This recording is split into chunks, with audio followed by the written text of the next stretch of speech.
Y ya vamos de esta manera a la palabra del Señor. Te decía que hace unos programas atrás empezamos a hablar acerca del carácter de los hombres en los últimos tiempos y el carácter de los creyentes en los últimos días.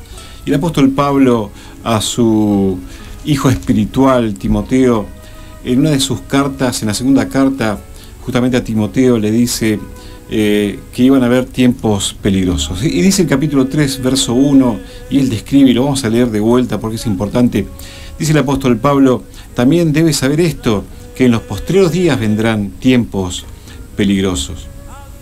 Porque habrá hombres amadores de sí mismos, avaros, vanagloriosos, soberbios, blasfemos, desobedientes a los padres, ingratos, impíos, sin afecto natural, implacables, calumniadores, intemperantes, crueles, aborrecedores de lo bueno, traidores, impetuosos, infatuados, amadores de los deleites más que de Dios, que tendrán apariencia de piedad, pero negarán la eficacia de ella.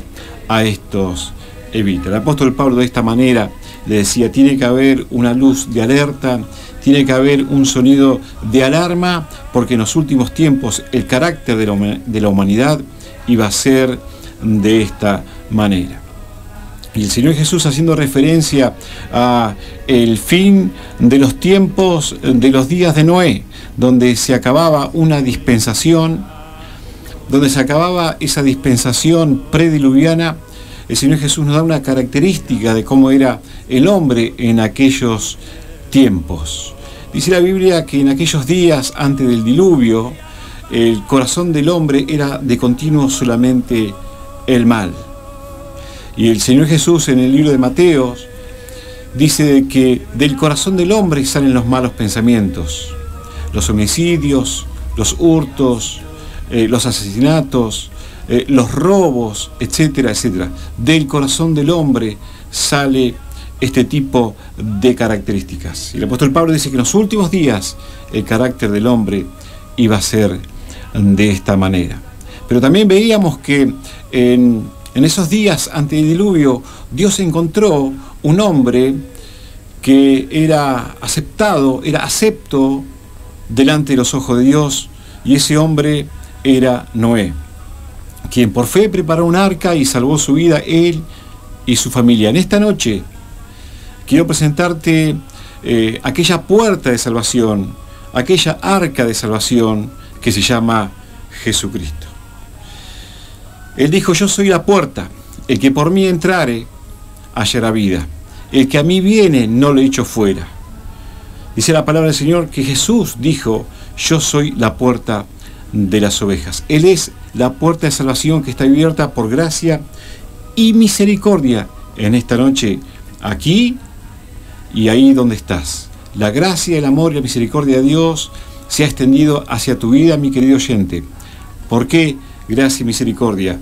Porque el Señor Jesús, la palabra toda dice que va a venir un tiempo donde Dios va a venir a pagarle a cada uno según sea su obra. Así como vino el diluvio y los atrapó a todos, así también van a caer los juicios, ya no por agua, sino como está descrito en el libro del Apocalipsis, y aquel que no entra por esa puerta se va a quedar donde es la oscuridad, el llanto y el crujido de dientes. Por eso estamos aquí para anunciarte que hay un tiempo de gracia y misericordia, y que el Señor Jesús se ofrece como el único camino a Dios para que tu alma sea salva. Y al final de este programa vamos a hacer una oración para que tu nombre esté anotado en el libro de la vida. También hablábamos del carácter de Juan el Bautista, un hombre que fue lleno del Espíritu Santo aún desde el vientre de su propia madre, apartado para Dios como un hombre consagrado, nazareo, un hombre que fue llevado al desierto para conocer la voz de Dios, para tener intimidad con Dios. En el desierto, donde él no escuchaba el tumulto ni el sonido de la ciudad, donde solamente tenía comunión con Dios y estaba en intimidad con Dios. Qué importante, qué necesario, cuánto necesitamos nosotros desconectarnos del mundo para conectarnos con Dios. Por eso en la Biblia el desierto es muy importante. En estos tiempos tenemos que desenchufarnos de todo el vendaval y todo tipo de información que nos abate nuestra mente, nuestro corazón y nos saca de la palabra de Dios, de las malas noticias. Todo es un raudal de malas noticias, pero la Biblia es una buena noticia. Dios quiere hablarnos, por eso tenemos que a veces apagar el Wi-Fi. En el desierto no hay GPS, en el desierto no hay Wi-Fi, por eso es importante en la palabra de Dios los desiertos. Allí estuvo Juan el Bautista, allí estuvo Moisés, allí huyó Elías y fue alimentado. Allí estuvo el Señor Jesús y fue alimentado por los ángeles en el desierto. Y allí dice la Biblia que en el desierto, en el tiempo de la tribulación, va a encontrar refugio la iglesia. Aquella iglesia que tristemente se quede en el rapto. Pero para que no te quedes en el rapto, es necesario que entres por esa puerta llamada Jesús. Aquel que dijo, yo soy la puerta, que entres. El que a mí viene no lo echo fuera, dijo el Señor Jesús, para que tu nombre esté anotado en el libro de la vida. Y cuando el Señor venga a buscar a su iglesia, una iglesia sin manchas, sin arruga, aquella iglesia que está preparada, que tiene las lámparas encendidas, que no ha descuidado el aceite del Espíritu Santo, que no ha descuidado la palabra de Dios, esa iglesia está preparada para ir a la boda del Cordero. Pero la Biblia dice que la iglesia que se quede, aquellas 5 insensatas, van a encontrar un lugar en el desierto, donde Dios, así como se manifestó poderosamente con Israel, Dios promete manifestarse poderosamente con la iglesia en el desierto en los últimos días. También hablábamos de la predicación de Juan el Bautista. Juan el Bautista tenía un mensaje para su generación. Juan el Bautista tuvo 20 años en el desierto para ministrar menos de un año y creo que 6 meses. Y por el contrario, nosotros estamos 6 meses preparándonos para ministrar toda la vida. Sin embargo, Dios tuvo que preparar a este varón, porque este varón pudo en su corazón entender que la palabra de Dios era más importante que su propia vida. Y al predicar este tipo de evangelio, dice la Biblia que Juan el Bautista, con muchas exhortaciones y palabras parecidas a esta, arrepiéntanse porque el reino de los cielos se ha acercado. Hagan frutos dignos de arrepentimiento. ¿Quién les enseñó a escapar de la ira venidera? Con ese tipo de predicación, Juan el Bautista exhortó y llamó al arrepentimiento a toda una nación. Y venían personas de lejos, de aldeas lejanas, venían los romanos, venían los soldados romanos, los fariseos, venían los de la alta alcurnia. Y ahí es cuando Juan el Bautista denuncia a Herodías, la mujer que tenía Herodes, el rey en esos días, que había dejado a su marido para irse con su cuñado, porque él era el rey en esos días. Y ahí fue cuando denuncia el pecado a esta alta sociedad, a la crème de la crème. No les dijo lo que ellos querían oír, sino que les dijo lo que ellos debían hacer, porque Dios estaba conociendo sus corazones. Fue Juan el Bautista el que le dijo, ¿quién les enseñó a escapar de la ira venidera? Ustedes son como las serpientes. No era que los estaba insultando, sino que él sabía que su doctrina, su enseñanza, venía de la serpiente antigua, el diablo y Satanás. Así era el mensaje de Juan el Bautista. Este era el evangelio de Juan el Bautista. Y por esa causa, Juan el Bautista, aquel que dijo, yo no soy digno de desatarle los cordones a la sandalia del Señor Jesús, como aquel esclavo que no era digno de llevarle las sandalias a su amo, yo no soy digno de llevarle las sandalias al Señor Jesús. Del Señor Jesús, Juan el Bautista dijo, Él es el Cordero de Dios que quita el pecado del mundo. Yo los bautizo con agua, pero el que viene tras de mí, hablando de Jesús, dijo, Él va a bautizarlos con Espíritu Santo y fuego. Y Juan el Bautista sabía lo que estaba diciendo porque él era una antorcha que ardía en el desierto. Y cada vez que Juan el Bautista predicaba, esos corazones ardían y muchos se arrepentían. Y te digo, no se bautizaban, no hacían un curso para bautizarse, sino que iban y se zambullían. ¿Por qué? Porque eran denunciados en su corazón. Les mostraba una radiografía clara de cómo era el corazón de los israelitas que debían preparar su corazón para aceptar al Mesías. Y esta clase de mensaje a Juan el Bautista le valió su vida. Cuando nos disponemos a predicar la palabra de Dios como Dios nos manda, sin agregados o sin quitarle, muchas veces nos ganamos enemigos, y Juan el Bautista no solamente se había ganado enemigos, sino había perdido su cabeza. No pudo mantener por ese mensaje su cabeza entre sus hombros. El mensaje de Juan el Bautista le valió su vida. Dice el capítulo 14 del libro de Mateo, verso 1, dice: en aquel tiempo Herodes, el tetrarca, oyó la fama de Jesús y dijo a sus criados: este es Juan el Bautista, ha resucitado de los muertos, y por eso actúan en él estos poderes. Porque Herodes había prendido a Juan y le había encadenado y metido en la cárcel por causa de Herodías, mujer de Felipe su hermano.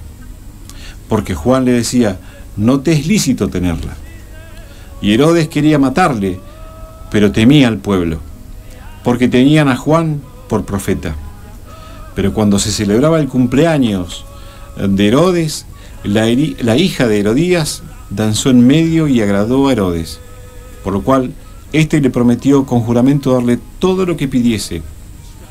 Ella, instruida primero por su madre, dijo: dame aquí en un plato la cabeza de Juan el Bautista. Entonces el rey se entristeció, pero a causa del juramento y de los que estaban con él a la mesa, mandó que se le diesen, y ordenó decapitar a Juan en la cárcel. Y fue traída su cabeza en un plato y dada a la muchacha, y a ella la presentó a su madre. Entonces llegaron sus discípulos y tomaron el cuerpo y lo enterraron, y fueron y dieron nuevas a Jesús. ¿Ves? La palabra del Señor dice de que el mensaje de Juan el Bautista le costó su cabeza. Y aquí nos está hablando la palabra del Señor, que hubo una fiesta. Se celebraba el cumpleaños del rey, el rey Herodes, que tenía ahí como mujer a la mujer de su hermano, a Herodías, que tenía una hija que bailó casi pornográficamente delante de ellos, incitando a este hombre a hacerle una promesa que le valió la cabeza de este predicador, de Juan el Bautista, que estaba anunciando el reino de Dios. Así que podemos ver el nivel de inmoralidad, el nivel de poder que tenían, el nivel de fiestas opulentas, que seguramente ahí entre ellos estaban los fariseos, que no denunciaron, que no se opusieron a que Juan el Bautista perdiera su cabeza. Y te decía, es tanto el poder, era tanto el poder en este grupo de personas que gobernaban, que el solo hecho de desear que traigan la cabeza de Juan el Bautista en un plato era posible. Lo pidieron, lo tuvieron. Así que fíjate el poder de corrupción, el nivel de violencia, el nivel de odio que tenían hacia Juan el Bautista, porque él había denunciado la corrupción en el más alto estrato social. Y quiero hacer una comparación de cómo era la predicación de Juan el Bautista con lo que estamos predicando en estos días, con lo que estamos escuchando en estos días. Y yo creo que la iglesia de hoy, y lo digo con mucho respeto, muchos predicadores que pudieran estar predicando y denunciando el pecado a esta sociedad que está también corrompida por este espíritu de Jezabel, un espíritu corruptor, un espíritu manipulador, un espíritu que lo único que hace es traer maldición y más maldición.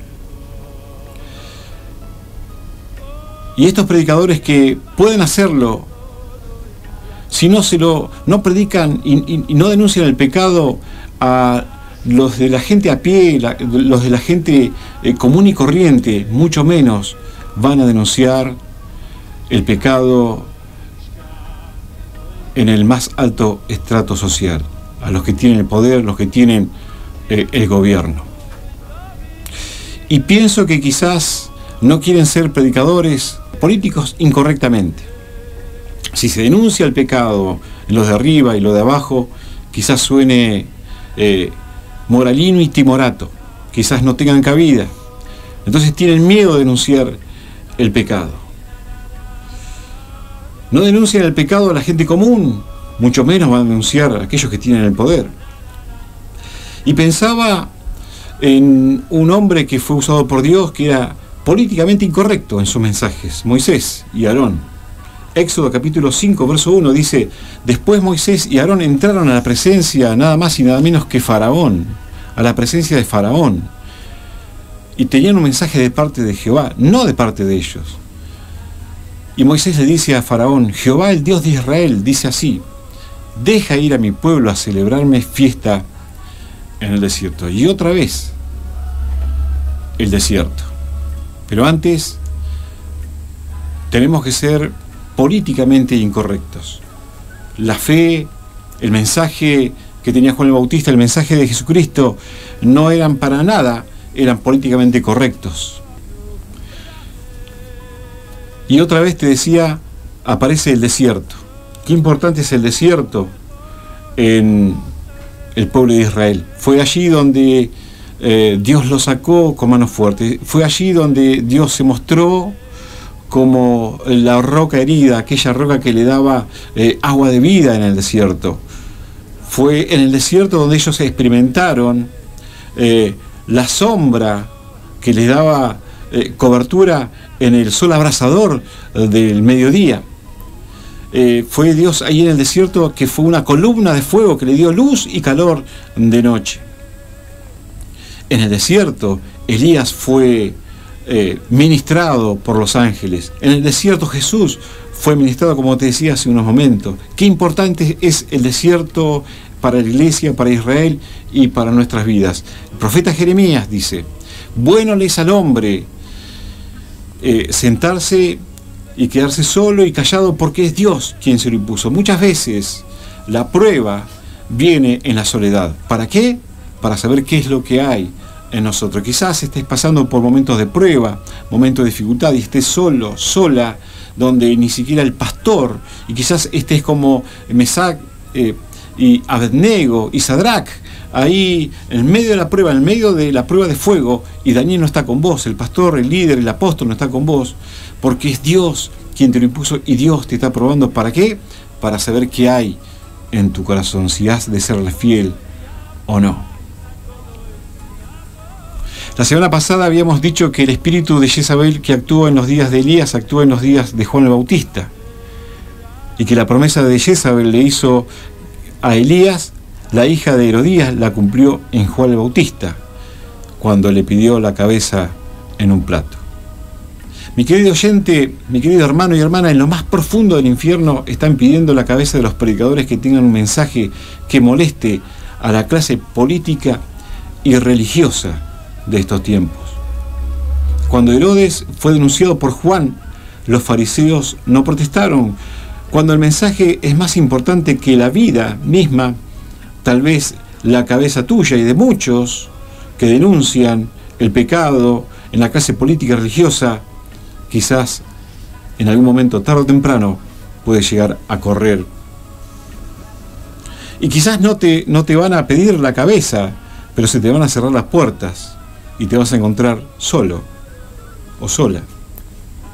Ese espíritu de Jezabel que se movió en los tiempos de Elías, ese espíritu de Jezabel que se movió en los tiempos de Juan el Bautista, Ese espíritu de Jezabel que se va a mover en el futuro en la iglesia, porque en una de las cartas a la iglesia habla acerca del espíritu de Jezabel. Ese espíritu es un espíritu de corrupción, es un espíritu de muerte que persigue a predicadores. Quiero hablar un poquito acerca del espíritu profético de Elías y de Juan el Bautista. Tanto Elías como Juan nos habla de una iglesia que huirá al desierto. Elías huyó al desierto para salvar su vida por la amenaza de Jezabel. En Apocalipsis 12, verso 6, la Biblia dice: y la mujer huyó al desierto, donde tiene lugar preparado para Dios y por Dios, para que allí la sustenten por 1260 días, que son los 3 años y medio o los 42 meses del que habla Apocalipsis, o la última semana de años del que habló el profeta Daniel. Y Juan el Bautista es la iglesia que se halla, Apocalipsis 6, verso 9, dice: cuando abrió el quinto sello, vi bajo el altar las almas de los que habían sido muertos por causa de la palabra de Dios y por el testimonio que tenían. Y clamaban a gran voz diciendo: ¿hasta cuándo, Señor santo y verdadero, nos juzgas y vengas nuestra sangre en los que moran en la tierra? Y se le dieron vestiduras blancas y se les dijo que descansen todavía un poco de tiempo hasta que se cumpla el número de sus consiervos y sus hermanos, que también habían de ser muertos como ellos. Tanto Elías como Juan el Bautista operaron en los tiempos de la ley. Hay un número, una cantidad no especificada de personas salvas en la tribulación. Pero hoy la salvación es por gracia y misericordia, es por puro amor, y no tiene cupo, es infinita, no tiene límites para los que quieran ser salvos.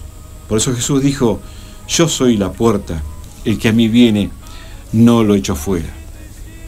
En Apocalipsis capítulo 17, verso 5 nos habla de los mártires, mártires como Juan el Bautista.